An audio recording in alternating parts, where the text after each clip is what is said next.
Okay, it's time to turn a rook. My rooks are going to be slightly larger than the pawns, going to have a slightly larger base.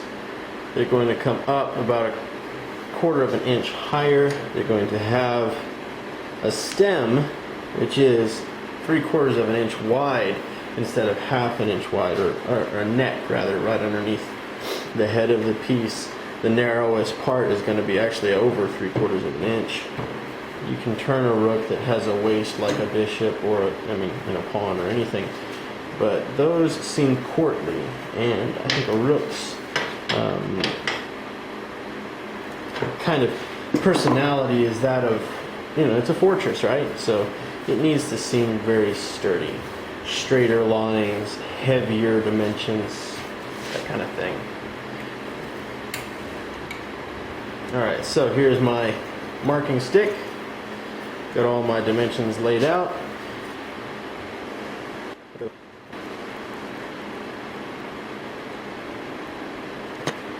Once again, the base of the rook, top of the first bead, down there on the bottom, top of the second bead. The ridge of the cutback.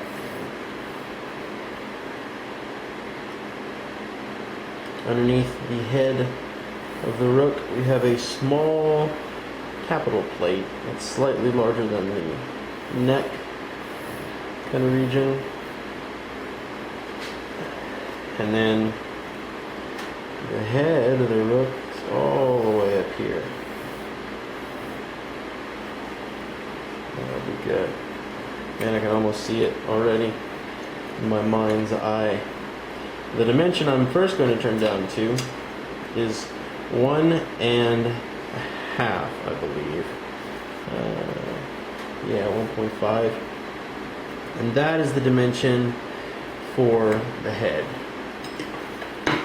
or the parapet, I guess you would call that.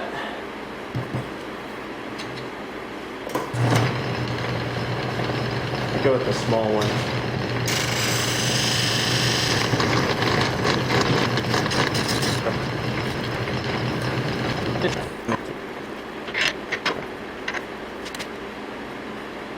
Okay, that'll hold that.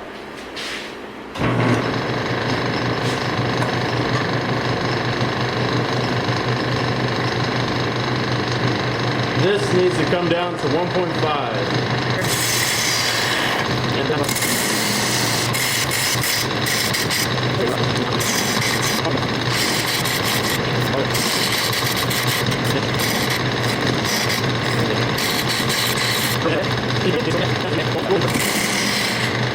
Now, how do these dimensions work? Well, by eye, I can look at, let's say, the distance from this to this one. I know that this one is 1/4 of an inch skinnier than that one because the difference between their heights appears to me to be 1/8 of an inch right here on this edge. And since it's repeated on that edge, an 1/8 plus an 1/8 is 1/4. And so when you do that, split whatever you're trying to get to in half. So if I want to go 1/4 of an inch skinnier on this little neck collar thing here than I have here, I'm actually going to go 1/8 of an inch on one face. So that's roughly 1/8 of an inch. So I know I'm about 1/4 of an inch deeper. Or skinnier, rather. Alright, and then the neck, underneath that, is only slightly skinnier.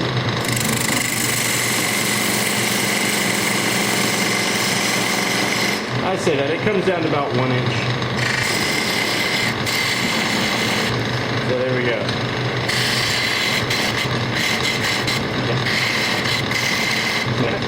And now the next dimension we're going to try to get to is the dimension at the top, or the ridge of the curve that occurs here, and where the cutback happens going that way. So that's right here. That dimension, it's like 1 1/2, so it's about as wide there as it is here on the head. So let's see, what was I at? I was already at 1.5 here. We'll go to 1.5 right here. And for that, I'm sighting across to this 1.5 dimension.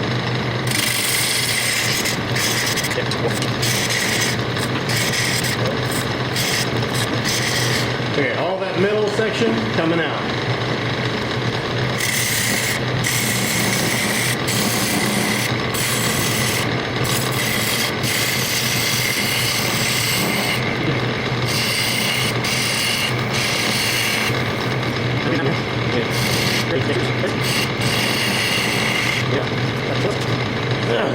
I'm going to go ahead and drop to my next dimension, which really, this is a part of the curve all the way to here.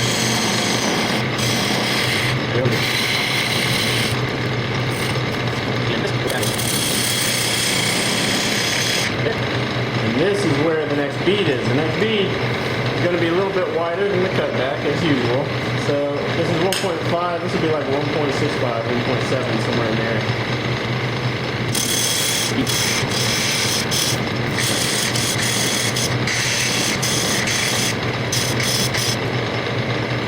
Let's see where we're at.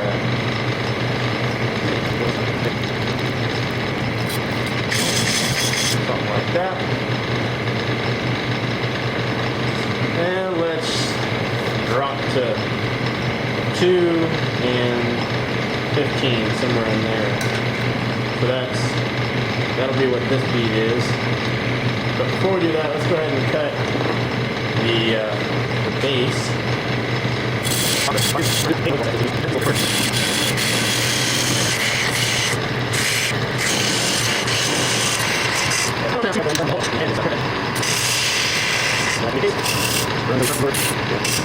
Alright, this needs to come down to 2 1/8.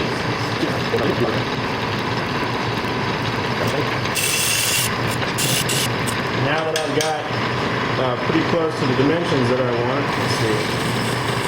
Right there is where I need to come over.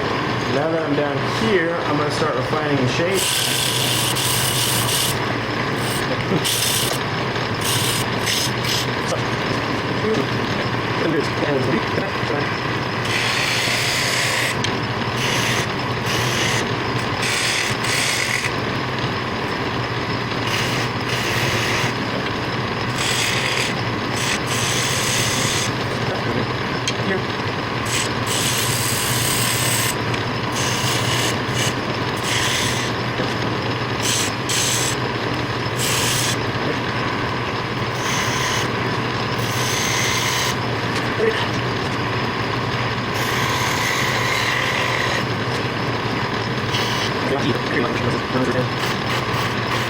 Let's see, check my dimensions, actual dimensions, before I do that.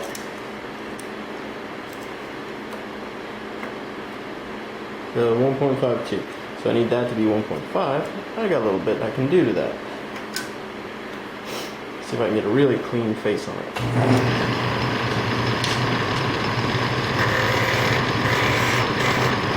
When doing this kind of skew chisel work, you don't want your work surface on the tool to come past right here. You want all the shavings that you see being made from there down. The closer to the middle you get, the more likely it is to catch and twist you sideways. You also want the edge to be roughly at a 45-degree angle to the direction of motion. You just glide across. Always hit the bevel first.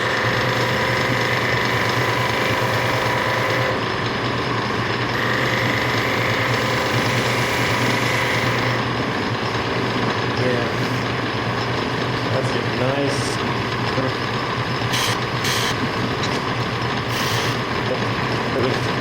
So now,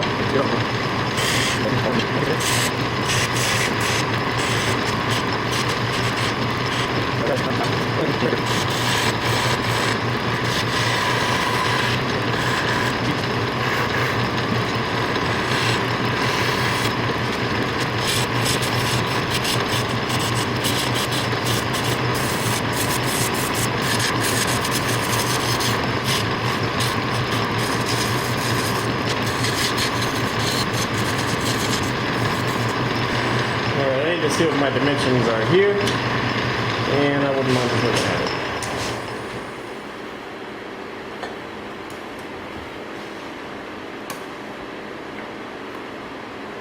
Yeah, I mean, 1.51.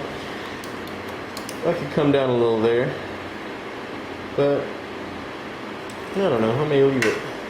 I'm going to turn a lot of it hollow, so it'll lose a lot of visual weight after it's hollow and it has the parapet little top portion. The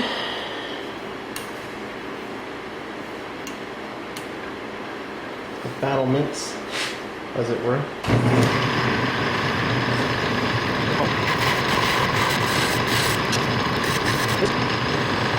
I didn't check my dimensions here.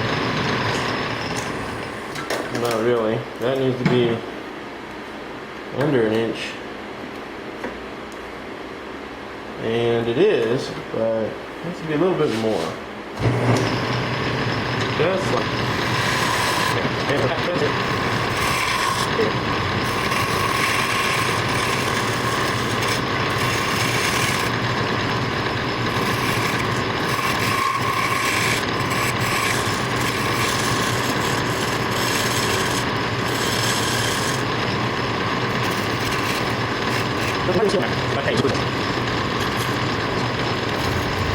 Alright, I think I've messed with it as much as I want to mess with it. I'm going to take a look at it.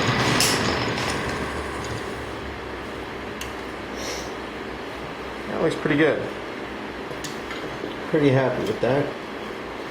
Got this little bit hanging on there. Okay, so now I would like to kind of define my hollow in there before I start turning that. And to do that, I'm going to switch to a homemade tool of my own. This little guy was made by taking a screwdriver, I think it was a screwdriver, and grinding a groove in the middle of it and then shaping the back of it and turning a handle for it and jamming it in and putting a little copper pipe over the top, cinch it down. Anyway, I should be able to get in here and actually carve backwards on this for a while and shape the rim, and then I'll release this after I sand it mostly. I'll release this and I'll try to carve away the little nib on the very inside there at the end. We'll see how it goes. Kind of a handy little scraper type tool.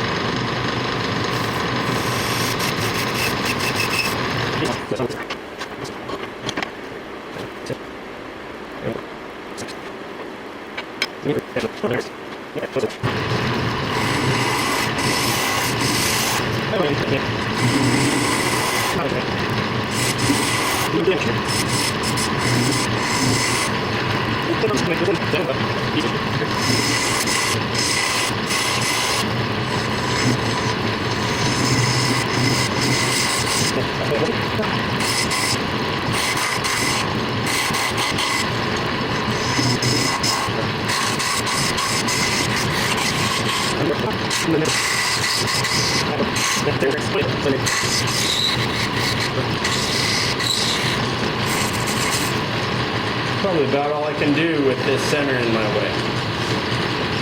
Let's stop it.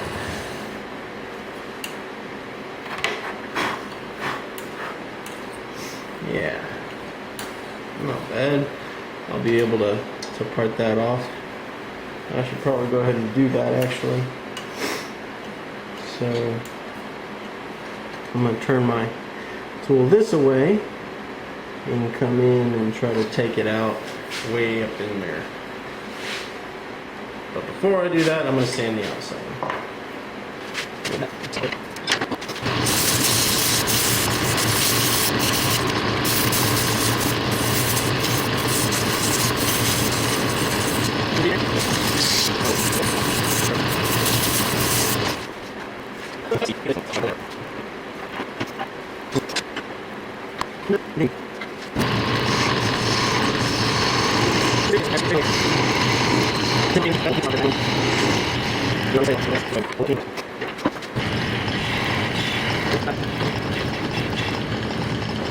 Alright, I'm actually pretty happy with that. That's holding pretty true. So if I can just get this tailstock out of the way, I can true up the walls in there. Yeah,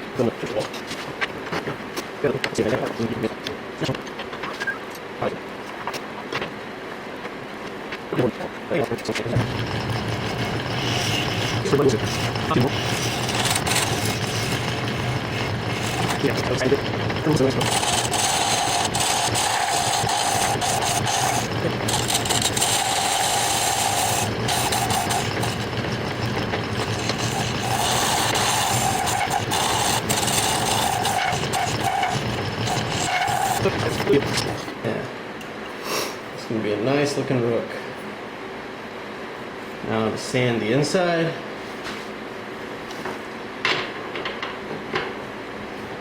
And then later on I'm going to come back and cut the turret slots. Go ahead and sand that.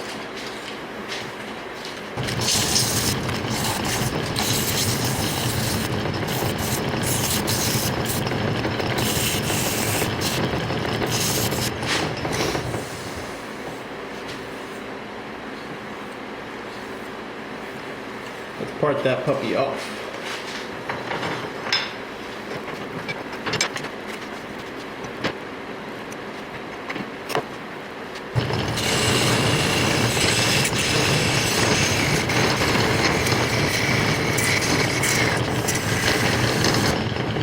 There we go. Not a bad turning.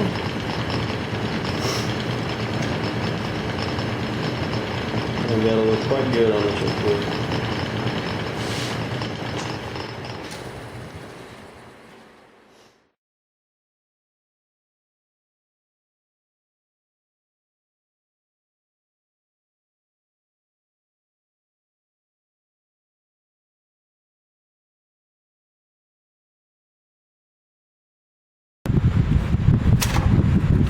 Alright, so I'm gonna end up taking that and actually centering it and then just marking all the way around before I cut.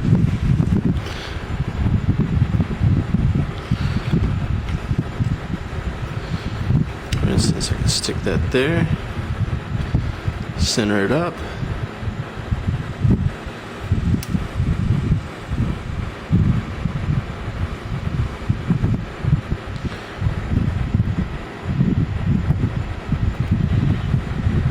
And when you do it this way, you really need to do the point and the opposing point directly across from it.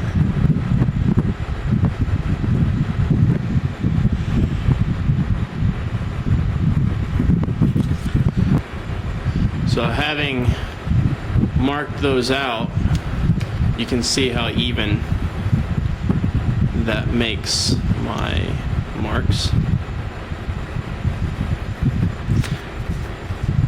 And I just did that out of my page of hexagons that I printed off. Now you can make a page like that, and I highly suggest it if you're doing a hand-carved or hand-turned chess set like this, for doing the rooks and for doing the circlet on the queens, and anything else that you're doing very even marks on a circular surface like this. You want everything balanced in the same distance apart. Instead of measuring and splitting that, measurement up mathematically, you could just very simply make a shape that's even on a program like Inkscape and print it out. Print out a page with a dozen different sizes on it.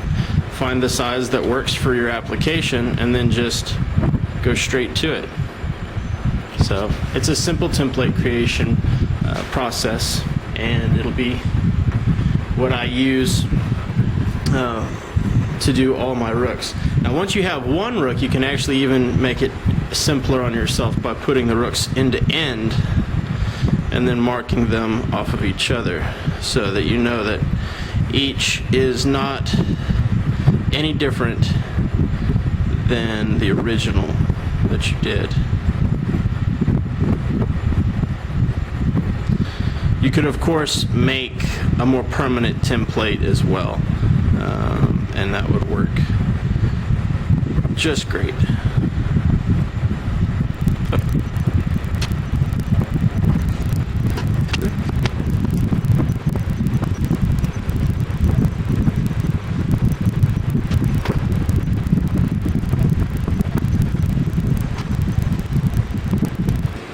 Now that my rooks have all been marked, I'm going to take my centering jig for the table saw and go ahead and cut those grooves to depth.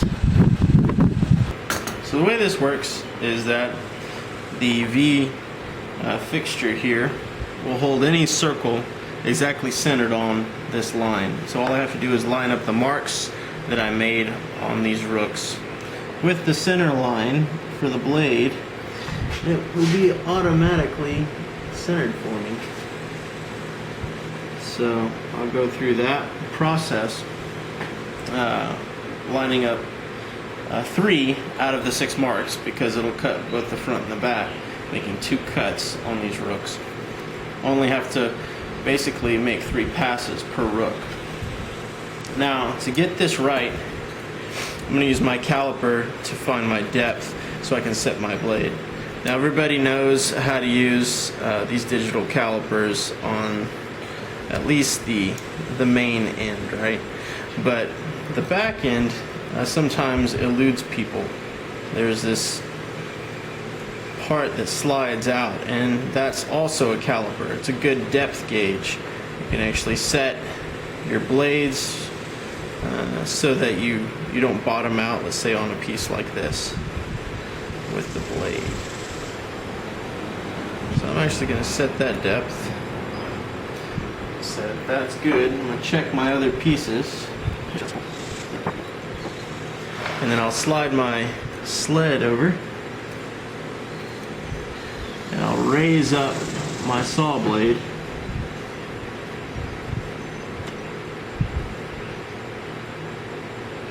just until it comes close. I'm going to go ahead and make my first cuts at that depth and see how they look.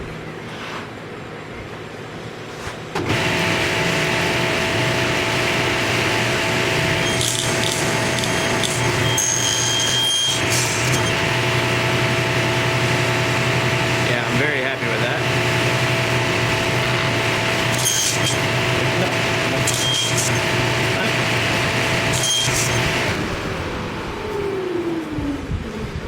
Yeah, you can see how that looks. I'm very pleased with that. Now that'll get a little bit of cleanup work done with very small files. Same story, second verse.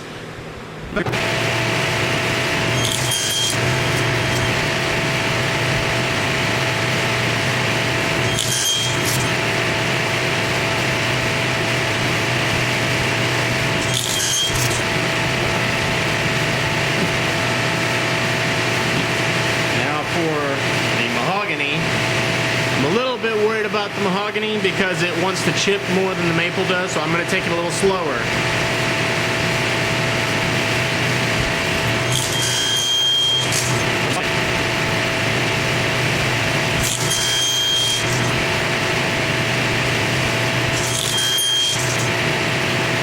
Yeah, that's working just fine.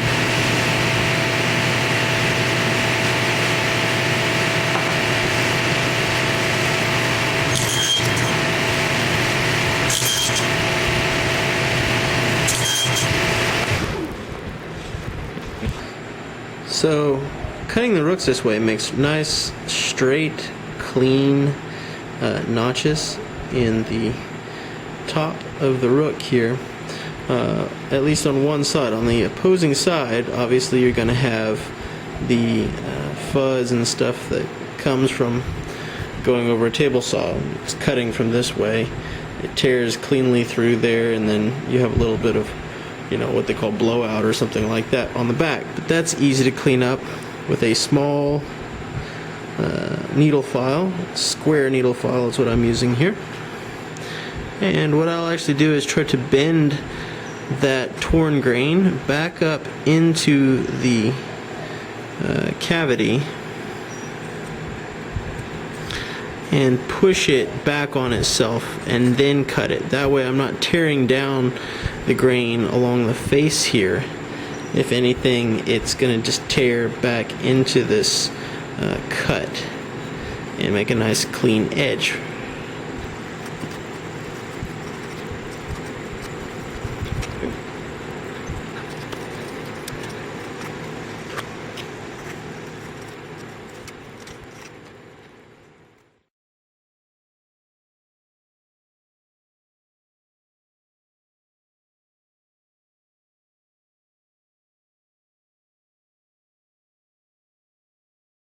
Alright guys, that's it for this video. Thank you so much for watching.